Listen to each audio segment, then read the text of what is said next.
Do I have your attention? If we've never met before, my name is Tyler, and I'm the student ministry pastor at the Racine campus. I'm here to talk to you about groups. If you've been expecting a group catalog, we actually didn't do that this year. All of our groups are online at greatlakeschurch.com, and you still have time to sign up. Whatever kind of group that you want to be part of. You want to serve with some people, you're a young adult, or you just want to dive into the Bible, we have a group for you. So pay attention to the next couple of slides so that you can sign up for them this week.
Oh, look at that. 75 tickets. Crazy. I'm feeling like a big winner. And not just because of that, but because I'm hanging out here online at Great Lakes Church. My name's Carson, if we haven't had the chance to meet before. And something you gotta know, I'm a creative around here. I do a lot of photo and video work. I do some social media graphic design, but I also have the privilege of being one of your hosts here online. If you haven't been around Great Lakes Church a long time, or maybe if you're just swinging back for the first time in a while, you saw this pre-roll right before this about groups. And groups are something we do here at Great Lakes Church that reinforce this idea that we want to be people who build bridges instead of walls. And so if you didn't know, this is your last day to sign up for a group this season. And we would hate for you to miss out. And so if there was anything in that pre-roll that stood out to you, we've got groups in person, we've got groups online, we've got groups that meet just one time. We want to make sure that you drop by greatlakechurch.com or visit the Great Lakes Church app so that you can be a part of groups this season. Maybe you have some hesitancies. Maybe you're intimidated about what that looks like to join a group. And guess what? I've been in that place. We have a lot of people at Great Lakes Church who have been in that place just of uncertainty about what could be next after joining a group. And so we sat down with a few of our friends and asked them to respond to some questions that you might be having. Check this out. If you had to describe in one word your feeling walking in a group for the first time, what would you say? Nervous. Kelsey. Gut-wrenching. Mine would be hesitant. Mine is awkward. All right, so walk me through, what was your biggest fear going into group for the first time? I think my biggest fear was worrying that we weren't all going to be friends, but by the end of it, we built a really good bond with each other. I thought I was going to be 1 week in and 1 week out, and that I would just not really enjoy it as much as I did. And then here I am, like 6 months later, still loving every second of group and looking forward to next season. Yeah, I agree. I just moved here, so I hadn't met anybody. So walking in, I was really nervous, but it ended up being pretty great. So, why should someone join the group? I think that a lot of people should join group just because it's a great way to meet friends and you meet people that are similar to you. And it's just a good way to get involved in Great Lakes if you haven't been involved yet before. I think it's a super good way to build a godly relationship with people that are in the same season as you or a similar lifestyle as you too. At the end of group season, if you had to describe groups in one word, what would it be? Exciting. Safe haven. Family. Loved. We hope that gives you the courage you need just to take that next step in getting connected around here, or maybe just connecting once again. A lot of you have been a part of groups before. Just don't miss out. It's always a good time. There's always a lot of things going on here at Great Lakes Church, and it's easy to miss all of the exciting events. So we always want to make sure you know, because it's encouraging for us, and we hope it's encouraging for you. Like, for example, last week at our Racine campus, we held an event called Wave Night. And Wave Night is an all-student event for kids from 6th grade through 12th grade. We have great snacks. We play really engaging games. We have a program with music and teaching from one of our student pastors that just gives kids encouragement. And I gotta say, I had the privilege of being there among the nearly 90 students that were in attendance. We had nearly 30 volunteers behind the scenes, and it was so electric to be in that room, to see the way that students' eyes lit up when they're reminded that they had the potential to change the world. It's only possible to encourage students in this way, to invest in the lives of our kids, to provide encouraging services for people like us, right? The big kids, because we partner together financially. And so if you'd like to join us in just being a wildly generous church, we'd encourage you to visit greatlakechurch.com and check out the impact page, because that's where it all starts. Whether you give digitally or by mail, it's just something that we get to link arms in and do together. And I gotta tell you that when we are in this together, we always know that the future is in the bag, in the bags. Dang it. We've done this take so many times and I've missed it every single time. And before you go, you gotta know that whether you're here for the first time or the 1,000th time, we're stoked to have you. And we wanna make sure that you get connected. Get it? Like Connect 4? Like, I'm fine. I just threw up in my mouth a little bit. Anyway, if you're here for the first time, we want to make sure that you fill out the connection card because we want to send you a mystery gift. Just our way of saying thanks for trusting us with some of your time. And whether you're a first timer or you've been here before, the connection card is still a great tool to request prayer, to take the next step in your relationship with Jesus, to get plugged in on a deeper level. Now, the last thing you need to know is that we're closing out our series we're in called Future Church, and we hope that you enjoy it. Thanks so much for being here this week, and we'll see you next time. Hey guys, it is good to see you today. We start every week by welcoming our different campuses, and those of you who watch us online, we welcome you. We appreciate you taking the time to engage with us. For those listening online, we appreciate you, and for all those in the room with me, I love you. Extra energy today, which is a good thing because we are wrapping up a 3-week series that we are simply calling Future Church. And the purpose of this series has been pretty simple.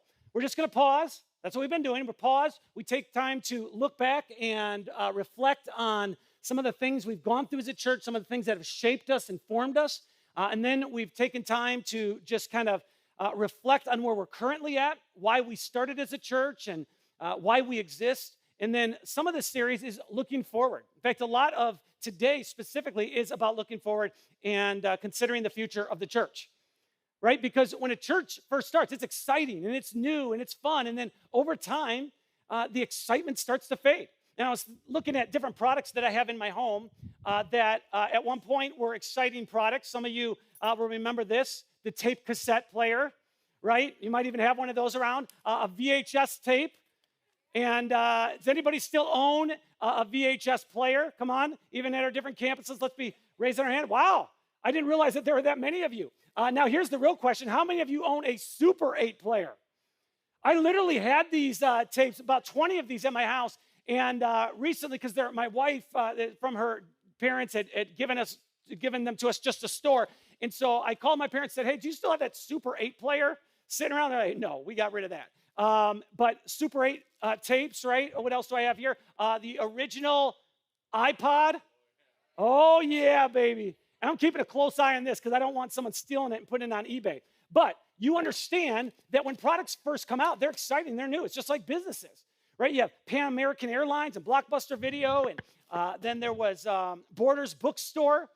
Anybody remember the Woolworth 5 and dime stores?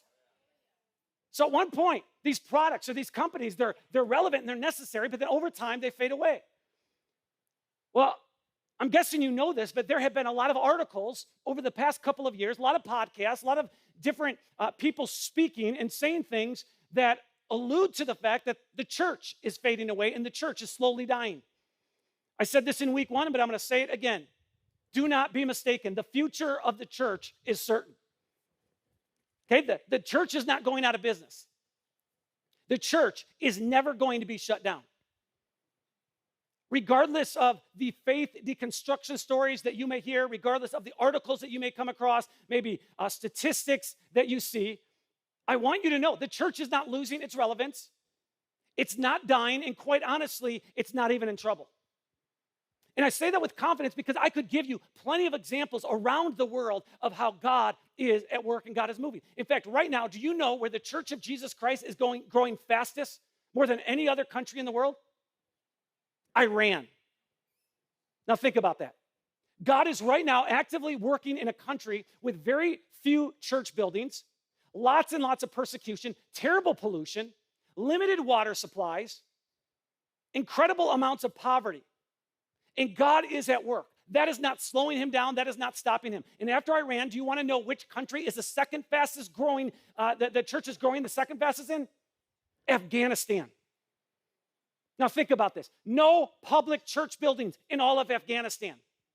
No Christian schools. Incredible amounts of opposition. I mean, how is that even possible? Well, it's possible because 2,000 years ago, Jesus made a promise.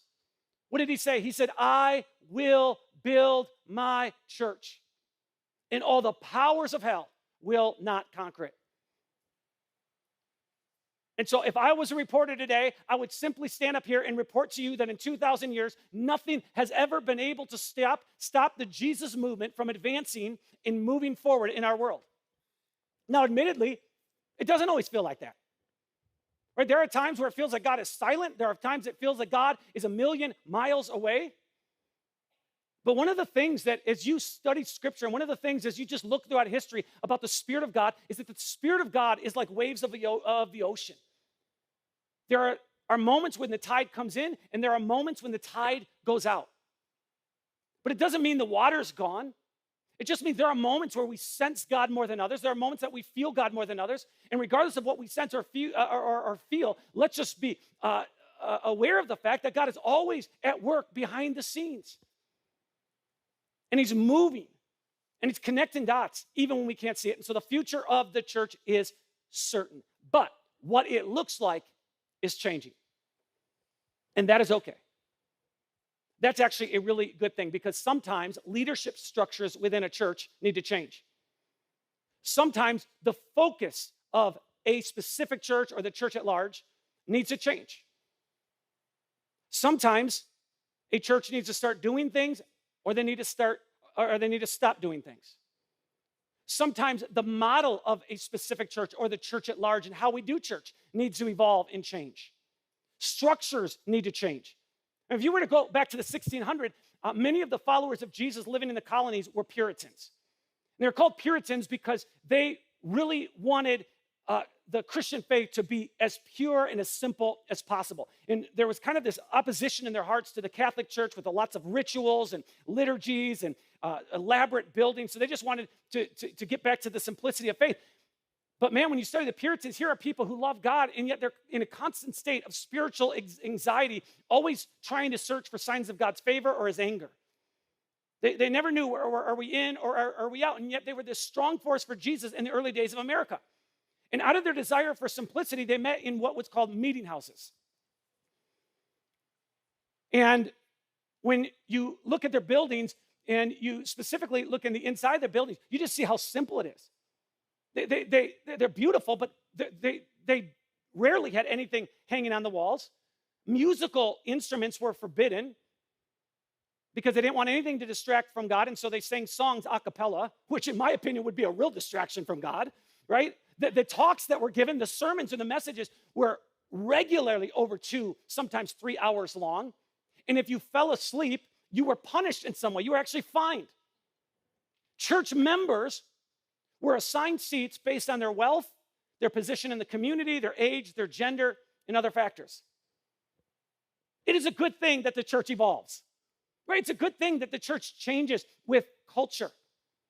2,600 years ago, the Jewish people were in a very dark season as a nation. The nation of Israel was just in this horrible place because so many of the Jewish people had been exiled to Babylon, which was 900 miles away, right? Several months' journey for them. And as they're in exile, wanting to go back to Jerusalem, many of them had given up hope. Many of them are just looking around at their circumstances and just feeling like, hey, we're never going to move forward. We've lost so much of what we valued and what was important to us. And so God decides to speak to the Jewish people through the prophet Isaiah, and he reminds them of what he's done for them throughout their history. He said, hey, you might feel defeated. You might feel like I've given up. You might feel like I've abandoned you. You might feel like things are fading away. But I want you to know, if you look at the history of your nation, I have been with you all along. Here's what I've done. Here's what I've done. Here's what I've done. And after this list of what God has done throughout their history, here's what he says to the Jewish people. He says, it is nothing compared to what I am going to do, for I am about to do something new. Our God is at work. He's always at work. He never stops. He never stops working. He is constantly building his church, which is why the church is always going to be evolving and changing. And so as we look to the future of Great Lakes Church, yes, also to the church around the world, but as we look to the future of Great Lakes Church, we want to be ready for what God's going to do. We want to be ready for how he's going to use our faith community. And one of the things that we can do to prepare for the future is to reflect on what God has already done. I just alluded to that, right? When we reflect on what God's done, it builds our faith. It gives us confidence in what he is able to do. And so for the last couple of weeks, and we do this regularly throughout the year, we take time just to pause and reflect on what God's done in the past. And if you're new to Great Lakes Church, back in the fall of 2008, there were a handful of family and friends that got together and they just started to dream about a new church in Southeast Wisconsin. And as the church started to form, and we launched officially in February of 2009, but as the church started to form and get off the ground, I got to tell you, we had nothing. Nothing but a dream in front of us. We had no buildings. We had no land. We had very few people showing up. There was no office space. Matter of fact, the first office, which was for a couple years, was my bedroom. So when people would say to me in the first couple years, hey, Dave, I'd like to meet you at your office, I'd be like, nope, not going to happen. We can meet at Starbucks, right? We can meet somewhere else, but it was my office. And here we are almost 13 years later. More than 900 people have been baptized. Our staff and our volunteers over the years have invested into a few thousand children and students through our different ministries and events.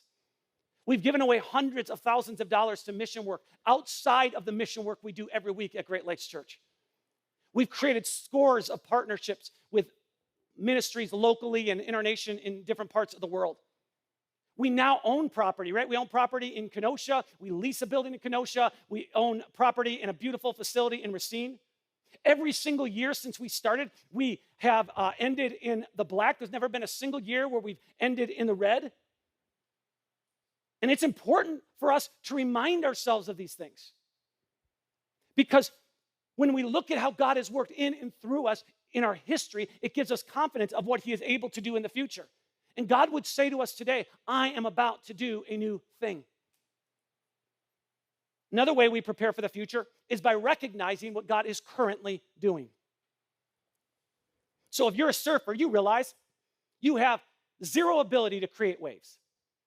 You go out in the ocean and you can run around as fast as you can, but you're not going to create waves. All you can do is see the waves and try to catch the waves. And that's true of life. God's the one who creates waves. It's up to us to identify those waves and to do our best to ride them. One of the biggest waves that is happening right now in our world is the incredible amounts of opportunity for ministry in the digital world, online. It's actually one of the key factors on why the church in Iran is growing at the pace it's growing and why different parts of the world it's exploding. I don't know if you realize this. We have more adults who are a part of the Great Lakes Church community and watch online every week than we actually have show up in person. And so we've just decided it a couple years ago, and we just continue to get more and more intense about it. We are going to continue to put more and more staff and resources into digital ministry. We're working like crazy on ways to better serve and resource and connect with those who engage with us online. There are people, and this is just fascinating to me, because some people will argue and say, well, online church isn't legit church, not real church. Well, here's what I can tell you. There are people who watch online and they volunteer with us. They serve at our church and the cleaning team and in different ministries. They serve in our church and they've never been to an in-person service. We had people this past summer who showed up to Saturday serves who've never been to an in-person service. We have people who give regularly to help fuel this mission. They've never been to an in-person service. Every single week this past summer, every single week, on average, I had a minimum of one, sometimes 2 or 3 people who, when I'd be at a restaurant or somewhere out and about, and they would see me, they'd walk up to me and say, hey, Dave, I attend Great Lakes Church. And I look at them, I'm like, how come I've never seen you? I just kind of give them a hard time. And they say, man, I watch online faithfully. And no joke, a lot of times I'd say, what did I speak about last week? I'd just give them a quick test. Most of the time they pass, man. And I just want to say, for those of you who watch on video week after week, for those of you who engage with us on podcasts and you listen faithfully, man, we value you. You're as much a part of this community as anyone else.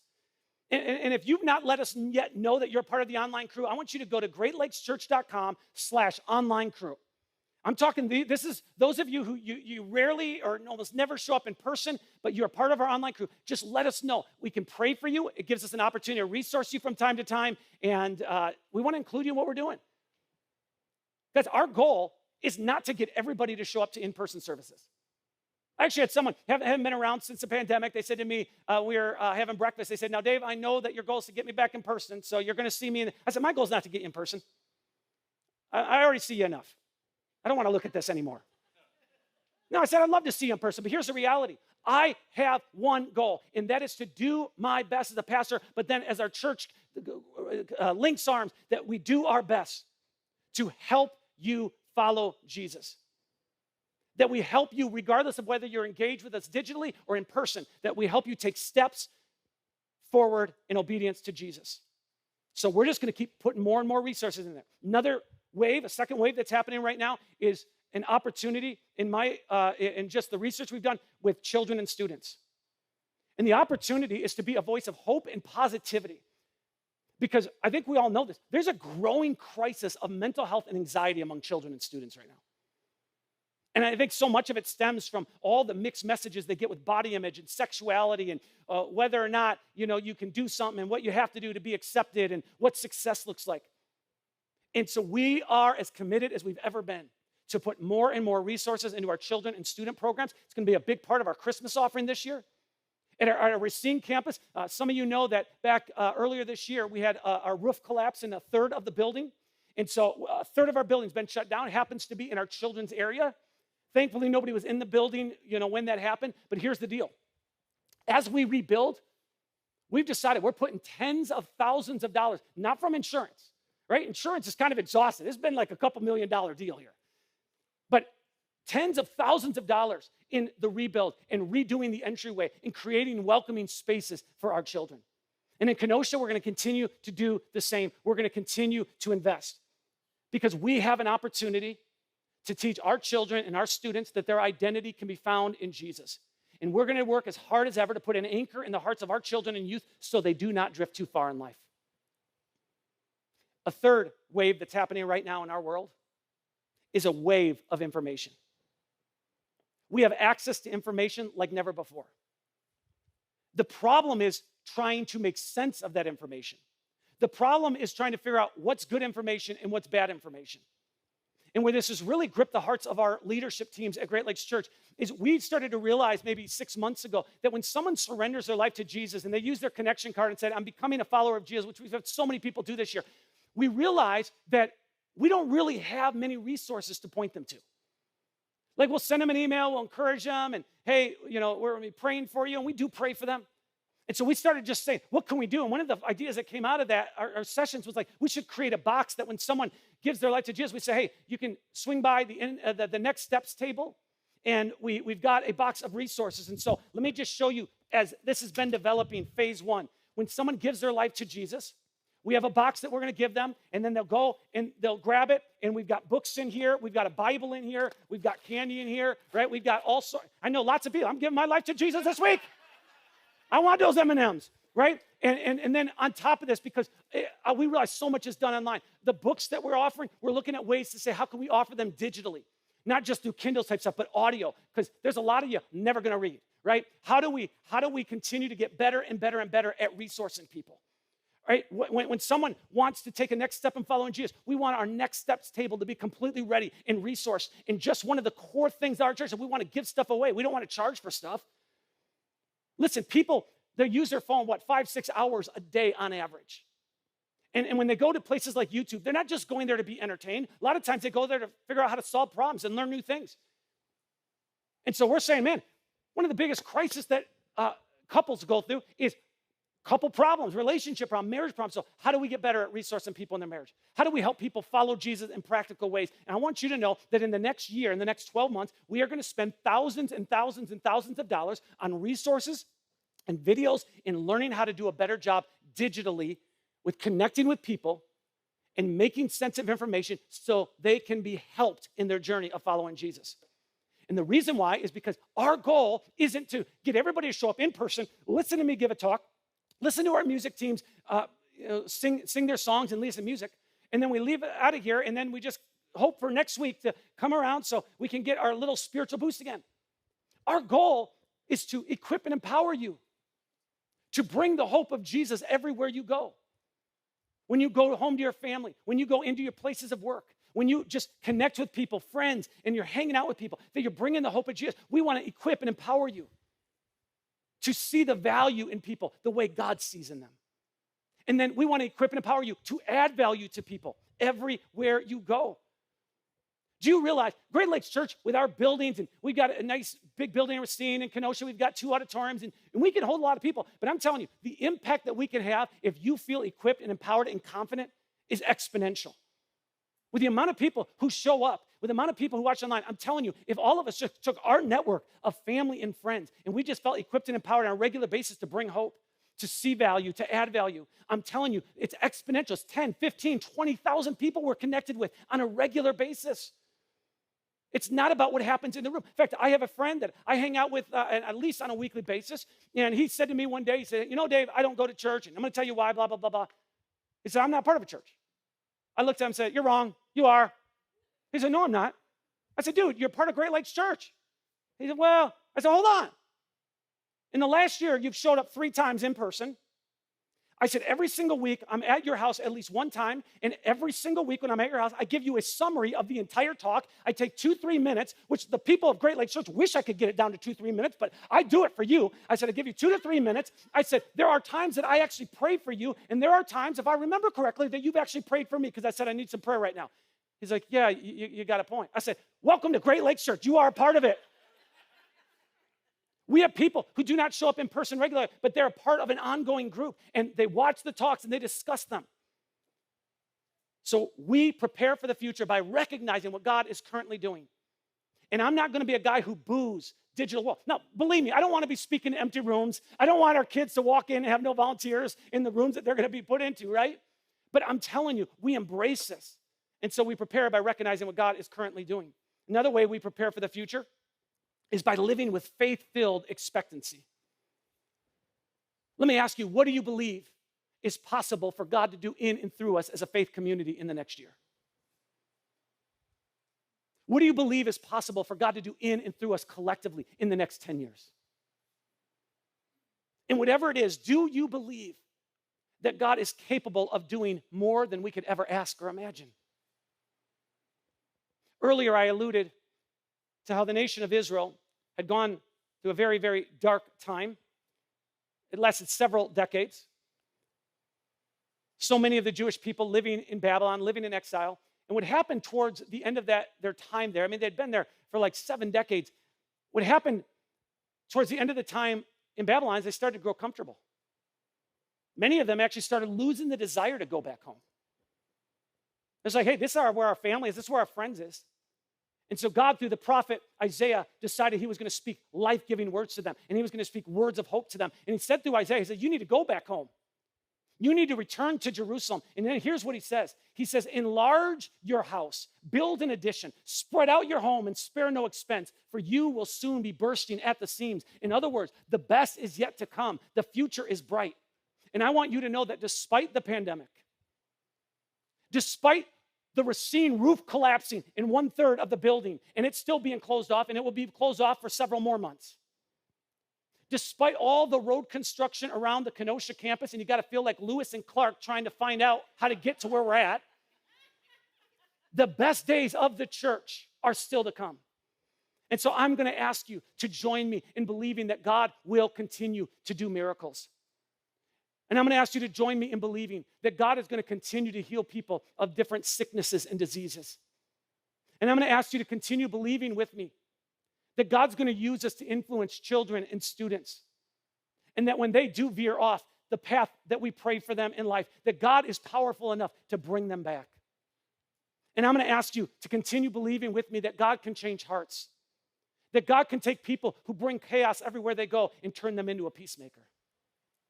That God can take someone whose heart is a heart of stone and he can soften it. See, it's easy to look at the darkness and the polarization and the anger and all the things that are right in front of us and start to lose hope. But I want you to know God is always at work. He never stops. He never stops working. And we must not lose sight of the fact that the best is yet to come. God is building his church. So we prepare for it with faith-filled expectancy. Another way to prepare for the church future of what God is doing is by doing all that we can do right now. Everything in life is dependent on 2 factors: God factors and human factors. Right? So God determines certain things. God chooses our parents. He chooses our race, our talents. He chooses when we're born, where we're born. I mean, those things are absolutely out of our control. But what is in our control is what we do with the gifts God's given us. What we do and what is in our control is maximizing the opportunities that come our way.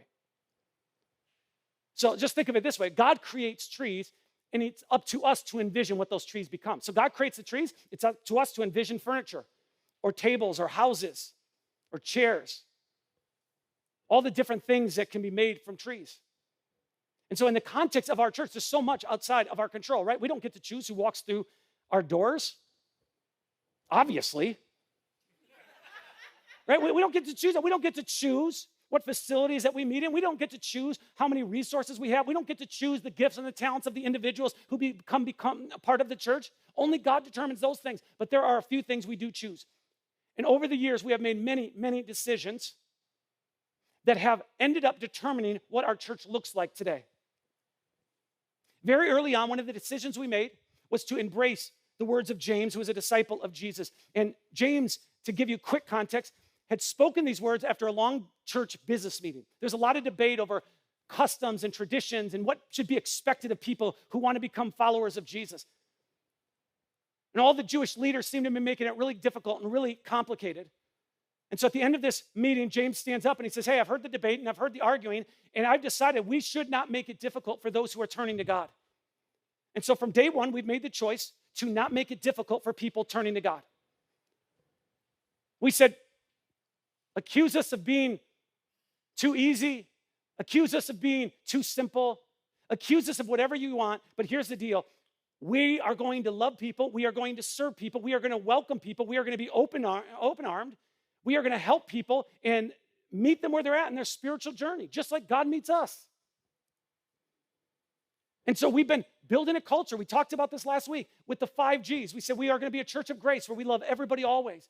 We're going to be a church that tries to connect people in groups. And in a group setting, it's going to be this work of building bridges, not walls. And then we're going to be a church where we're going to focus on owning our faith and growing. And we said we want to mature, not maintain where we're at. And then we said we want a church where people use their gifts to serve here, near, and far. And we want to be a church of generosity where we contribute more than we consume. That's why we give everything away. And over the years, I got to tell you, there's been a whole lot of people, they've shown up and they've loved it. And they said, we're on board and we're on mission. We want to link arms. And there's also been people that showed up and they looked around and said, not a fan. And that's okay. But here's an email that I received from someone years ago when we were still at Tinseltown. They sent me an email. They said, I didn't like the fact that there were only 2 songs sung at the beginning. I much prefer 4 or 5 songs. I also noticed that little to no people were actually singing with the music, which made me uncomfortable. When the sermon came on, Dave seemed phony baloney. I don't know him. I'm not judging him, but I didn't get a good impression of him. I don't think I will be attending again. My husband had even less kind words for your church, but I won't go into that. You know what I did when I got that email? I didn't respond. I just thought, not for everybody. But I will say this. We've done our best from day one to reflect the heart of Jesus. And the mission of Jesus was never to pamper a bunch of religious people. It was Jesus who said, healthy people don't need a doctor. He said, sick people do. He says, I have come to call not those who think they are righteous, but those who know they are sinners. And so over the past 12 or 13 years, we've made the choice to create a church that we refer to affectionately as a hospital for sinners, not a hotel for saints, a place of hope, healing, and forgiveness. And we have made choices that we believe have reflected the heart of God and what he's asking us to do. And he has blessed us way more than we have ever deserved. He's been so good to us. Not because we're better, not because we're more creative, not because we're more deserving than anyone else. I'm convinced it's because we've stayed on mission. Someone recently wrote this about the impact of the church. They said, Great Lakes Church was the first church I stepped into after being raised to believe that all churches were from Satan. It was against all odds that I would find Jesus, but God had other plans. After a series of events, I found myself open-minded enough to check out Great Lakes Church, and from the beginning, I was sold. I was all in. I have not looked back. I was baptized at Great Lakes, and here it is. I am several years later, and as I write this, I do not live in Wisconsin anymore, but I'm getting ready to go to church right now, the church that I now attend.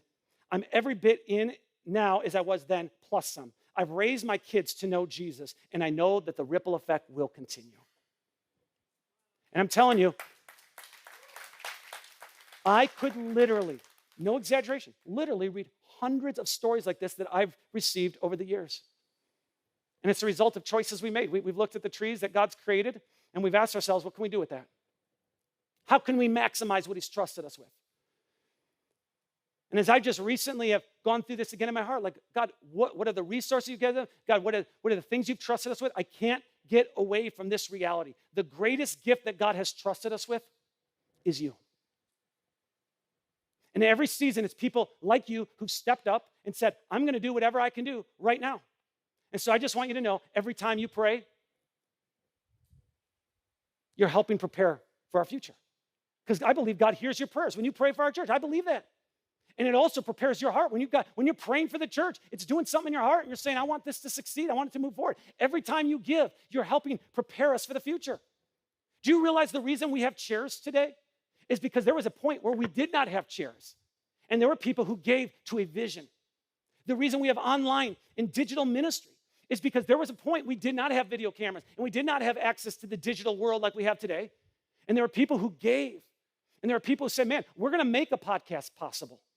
The reason we have land and buildings, the reason we have staff and resources is at some point we didn't have those things, but people looked out and they said, I'm going to give. I'm going to be a part of that. The decisions we make today will determine what the church looks like tomorrow. Every time that you serve, you're helping prepare us for the future. A couple months ago, my wife and I went to a restaurant looking forward to going. We get there, and it has a close sign on it. And then they have a note. It says, due to the pandemic and the shortage of workers, we've decided to close our business. We're moving fully to catering. It was a big disappointment. And what's crazy is that story is not isolated, right? I was talking to a restaurant owner 2 weeks ago. And I was actually there. I was eating at the restaurant. And I just said, how's things going? And they said, we can't get anybody to show up and work and serve. And that day, they were concerned that the dishwasher may not even show up. I'm like, well, I better get my order for food in right now. I'm not going to chance this thing, right? It's just crazy. It's a problem all across our nation, right? And employers are just trying to give all kinds of incentives to get people to come and work. It's like, we'll pay you lots of money. We'll pay for your college. We'll show up to your home every morning and wake you up. We'll give you a bath. We'll hire you an Uber. Come on, let's make this thing happen. It's just fascinating. But contrast that with the Church of Jesus Christ, the largest movement of any kind in the history of the world. Right now, all across the globe, churches are open. And the reason they are open is because of an army of unpaid volunteers who've chosen to step up and serve. And so I'm just going to close today by asking you very candidly, will you step up and serve? Whether it's weekly, bi-weekly, monthly, you were created for a purpose. You are not an accident. The reason you're on this planet is not simply to use up oxygen and go to school and then go to work and conquer some video game and then eventually die. God put you here to make a difference in the world. The Apostle Paul, in a letter he writes in the first century, puts it this way. He said, we are God's masterpiece. He's created us anew in Christ Jesus. So, why did he create us new? Why did he give us new life? Why did he call us into his kingdom? So we can do the good things he planned for us long ago. We are God's masterpiece. And I know we don't feel like a masterpiece. Right? It's one of the most fascinating things about the Christian faith. And there's something so unique about the Christian faith compared to other religions and in other faiths. Right? Because in most religions, I would venture to say in every religion, it is dangerous to talk about the holy person or the leadership of that faith in a negative way.